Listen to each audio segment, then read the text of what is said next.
Hey everybody.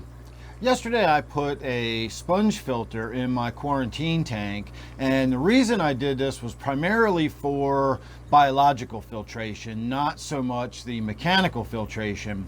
And I got some comments from a few people that suggested that they were under the impression that sponge filters do not offer any biological filtration. They're there solely for the mechanical filtration, and therefore I wasn't going to have any success by putting this sponge filter in my tank for the purposes of biological filtration. And so I wanted to talk a little bit about that today, because that's actually not true.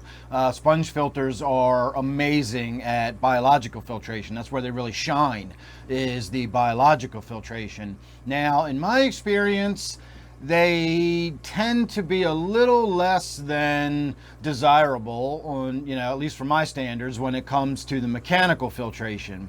I've talked to people in the past. I think this is one of those sort of you either love them or you hate them kind of things when it comes to the sponge filters, but a lot of people seem to insist that the sponge filters will give you a really good high quality mechanical filtration. In other words, they filter the physical detritus and debris and fish poop and dead leaves and all that stuff get filtered out of your tank by these sponge filters. I again tend to disagree with that, and my reason is the way they work. A sponge filter is a very simple device, either a column of air bubbles, or you can attach a power head to it and actually just blow a column of moving water up through the center. This causes a reduction in pressure, and it causes water from the outside in the tank to move through the sponge and into where the bubbles are rising or the current is flowing. And this constant draw of water moving through the sponge is what's filtering your tank. So when you look at biological filtration, again, if you think about what a sponge filter is, it's basically just one gigantic, huge biological filter. It's nothing but real estate for bacteria. It's all surface area. And once you get a good colony of bacteria growing in that filter, your sponge filter can just hold crazy amounts of bacteria, and you can have a really heavily stocked tank with a sponge filter. It just offers loads of biological filtration. But when it comes to the mechanical filtration, in order for detritus to be filtered out of the water, it has to be pulled through the filter material. And the way a sponge filter works is it has so much surface area that it doesn't create any really dramatic water flow anywhere in the tank. This is a reason that sponge filters are good to use in betta tanks or gourami tanks, tanks that fish don't like a lot of current and a lot of water flow. A sponge filter is great for that because they don't cause very much water flow. And if you don't have a lot of water flow, then you don't have a lot of detritus being suspended in the water column. It's just going to fall to the bottom.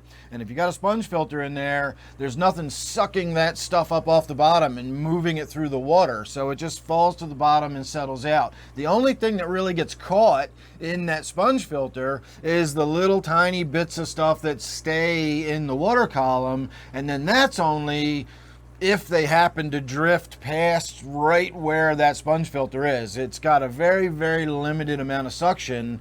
It's just got a huge amount of surface area, so very small amounts of water at any given area are flowing through it. The overall net effect is that a lot of volume of water moves through this thing, hence your mad biological filtration. You get crazy biological filtration because of that, but it doesn't pull a lot of stuff out of the water. When you've got an intake on like a hang on the back filter or a canister filter, it's a very small area that's moving a large volume of water through that small area, and this can be problematic because it creates so much suction that small fish will get sucked up into it.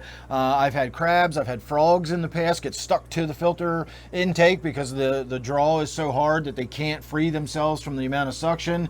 That's a filter that's going to remove stuff from your tank. It's going to cause water to swirl around. It's going to keep that detritus suspended, and it's going to get sucked up that vigorous, intake for your filter.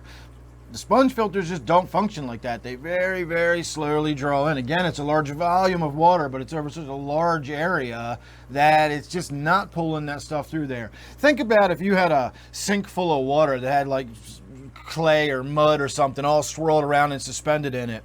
And if you were to start draining that sink, and if you had a really slow drain, as the water drains out of it, all that clay and everything is going to settle out of the water. And by the time the last little bit of that water drains out of the sink, you're going to have muck across the bottom of the sink. It's going to settle out. It's not going to go down that drain. If you've got a drain that the water is really flowing down it, you'll get that swirl going, you'll get the whirlpool going in your tank, or the sink, and that's going to keep all that mud and stuff suspended. And when that's done draining, it's going to swirl around, and you're not going to have very much stuff left on the bottom of that sink. And that's the way filter that's like a hang on the back or a canister filter. It's got that small area that's moving a large volume of water through that small opening, and that's going to pull stuff out of your tank. Again, the large surface area on that sponge filter, nothing gets through it. Everything that goes into it gets trapped and caught in it, and that's fine. It's just how much stuff gets pulled into it. So anyway, that's the long and short of it. Sponge filters are really, really effective filters if you don't mind the way they look. I personally hate the way they look. I think they look terrible. But if you don't mind the way they look, or if it's just for something like a sick tank or an emergency tank, a quarantine tank, you can't go wrong with having a sponge filter in there for biological purposes. And once I get mine established and going, and we get a good colony of bacteria going in there, I'll be able to start purchasing some more fish, and we'll start, adding to my stock. But got to let that establish first. Once it's established, though, I'll have very, very good biological filtration because of that sponge filter. So I'd be curious to hear your thoughts, what your experiences are with sponge filters. Do you like them? Do you hate them? Do you think they do a great job getting all the physical stuff out of the tank? Do you think they do great? Or are you more with my mentality of, they do great for biologicals, but if you want the stuff to get filtered out of your tank, you're either going to have to do vacuum, mechanical yourself, or you're going to have to put a secondary hang on the back filter, and then you'll get the good mechanical filtration. But the sponge filters, biologicals, is where you're getting your benefit with the sponge filters. So that's my 2 cents. Thanks for watching. Make sure you're subscribed, and I'll see you real soon in the next one.